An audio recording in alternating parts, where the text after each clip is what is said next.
আচ্ছা, আজকের ক্লাসটা ছোট্ট একটা টপিক পড়বো আমরা, সেটা হচ্ছে parts of a tooth and হচ্ছে স্ট্রাকচার অফ এ টুথ। ওকে। আচ্ছা, আপনারা হয়তো অনেকে 23-24 ব্যাচের বিডিএস স্টুডেন্ট যারা আছে তারা হয়তো ক্লাস শুরু করে দিয়েছেন, অথবা কোনো কোনো জায়গায় শুরু হয় নাই। তো এইটা আমাদের জন্য খুবই একটা বেসিক কনসেপ্ট এবং খুবই দরকারি। তো দেখি আমরা যে এটা যে পার্টস অফ আ টুথ। ওকে। তো পার্টস অফ টুথের মধ্যে হচ্ছে আমাদের একটা টুথের হচ্ছে কয়টা পার্ট থাকে? পার্ট থাকে হচ্ছে তিনটা: ক্রাউন, নেক এবং হচ্ছে রুট। ওকে। আচ্ছা, তো ক্রাউন কতটুকু? ক্রাউন হচ্ছে, দেখেন যে আমাদের একটা টুথ দেখলে আপনি বুঝতে পারবেন যে এই অংশটা, তাই না, এই অংশটা হচ্ছে কিছুটা চিপা, তাই না, এই অংশটা কিছুটা চিপা বা ন্যারোয়ার। তো এইটা এই অঞ্চলটা বা এই রিজিয়নটা হচ্ছে নেক। হ্যাঁ, তো নেকের উপরে যে অংশটা আছে সেটা হচ্ছে কি? সেটা হচ্ছে ক্রাউন। ওকে। আচ্ছা, এখন তাহলে নেকের নিচের যেটা আছে সেটা হচ্ছে কি? রুট। আচ্ছা, তাহলে আমরা টুথের যে পার্ট, তাহলে কয়টা পার্ট পেলাম? উপরের অংশ হচ্ছে ক্রাউন, মাঝখানেরটুকু হচ্ছে নেক এবং বাকি অংশটুকু হচ্ছে রুট। ওকে। আচ্ছা, তো এবার দেখেন আমাদের স্ট্রাকচার অফ এ টুথ। তো একটা টুথের কি কি স্ট্রাকচার থাকে, ঠিক আছে? এটা হচ্ছে অ্যাকর্ডিং টু কনসিস্টেন্সি, মানে সেটা কোন কি রকম, সেটা কি হার্ড নাকি সফট, স্ট্রাকচারটা কেমন তার উপর ভিত্তি করে। আচ্ছা, হার্ড স্ট্রাকচার হচ্ছে তিনটা, কি কি? এনামেল, ডেন্টিন এবং হচ্ছে সিমেন্টাম। ওকে। আচ্ছা, এনামেল, এনামেল কি? এনামেল দেখেন যে আমরা তো বুঝলাম যে এটা হচ্ছে আমাদের পুরো ক্রাউনের অংশ। তো ক্রাউনের অংশে বাইরের দিকে যে পোর্শনটা থাকতেছে সেইটা কি? সেইটা হচ্ছে এনামেল। সেটা কি? সেটা হচ্ছে এনামেল। শেষ, এনামেলের ব্যাপারে আমরা জেনে গেলাম। আচ্ছা, এবার দেখি যে রুট, এতটুকু হচ্ছে রুট, তাই তো? এই রুটের যে বাইরের দিকে যে অংশটা, সেটা কি? সেটা হচ্ছে সিমেন্টাম। ওকে, সেটা কি? সেটা হচ্ছে সিমেন্টাম। এখন দেখেন যে ইমিডিয়েটলি, অর্থাৎ ক্রাউনে এনামেলের পরে ইমিডিয়েট যে লেয়ারটা আছে, হ্যাঁ, অথবা আপনার বলতে পারে রুটে ইমিডিয়েটলি, অর্থাৎ সিমেন্টামের পরে যে লেয়ারটা, ইয়েলো কালারের যে লেয়ারটা, এটা কি? এটা হচ্ছে ডেন্টিন। এটা কি? ডেন্টিন। সুতরাং বুঝলাম ডেন্টিন ক্রাউনেও থাকতে পারে, রুটেও থাকতে পারে, নেকে তো থাকেই। আচ্ছা, নেকের পোর্শনেও থাকে। এখন দেখেন যে ক্রাউনে যে ক্রাউনে কোনো কিছু থাকলে আমরা ক্রাউনের জন্য ইউজ করি করোনাল, আর রুটে থাকলে সেটাকে আমরা বলি রেডিকুলার। ওকে।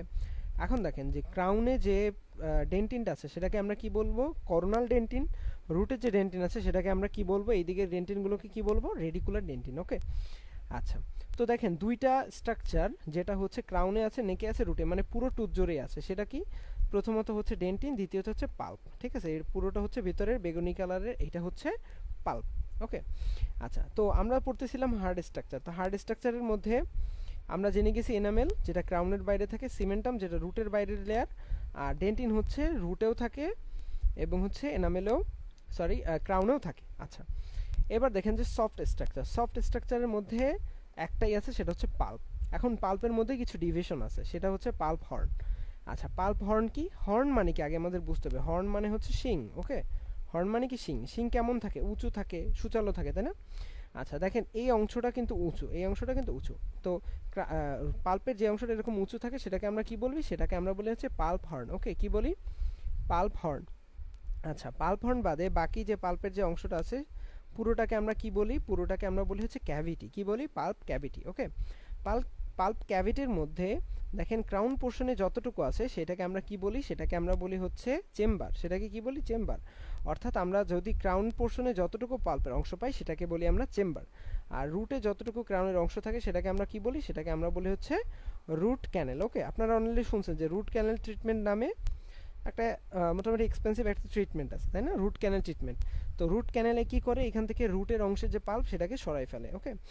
আচ্ছা, তো আশা করি এতটুকু কিন্তু বুঝতে পারছেন। এখন দেখেন যে এই রুট, এই পাল্পটা কিন্তু সফট। কেন সফট? এর মধ্যে হচ্ছে দেখেন ব্লাড ভেসেলস, এই যে রেড কালারের ব্লাড ভেসেলস, ইয়েলো কালারের নার্ভ থাকে, মানে এটা দিয়ে ইন্ডিকেট করতেছি। ঠিক আছে, কিভাবে আসে দেখেন, এই যে রুটের অ্যাপেক্সের এইখানে হচ্ছে অ্যাপাইকাল ফোরামেন থাকে। কি থাকে? অ্যাপাইকাল ফোরামেন। এই অ্যাপাইকাল ফোরামেন দিয়ে হচ্ছে এই নার্ভ এবং ব্লাড ভেসেলসগুলো প্রবেশ করে। ওকে, এভাবে প্রবেশ করে। হ্যাঁ, আর কি হয়, আস্তে আস্তে যত দিন যায় তত হচ্ছে এইখানে ডেন্টিন জমা হয়, সিমেন্টাম জমা হয়, এবং এই যে এপিকাল ফোরামেনটা আস্তে আস্তে ছোট হয়ে যায়। ঠিক আছে, শুরুতে তুলনামূলক বড় থাকে এবং আস্তে আস্তে যত বয়স বাড়ে তত হচ্ছে এটা ছোট হয়ে আসে। আচ্ছা, তার মানে আমরা কিন্তু দেখেন যে অল্পের মধ্যে কিন্তু টুথের একদম বেসিক স্ট্রাকচার সম্পর্কে এবং পার্ট সম্পর্কে জেনে নিলাম।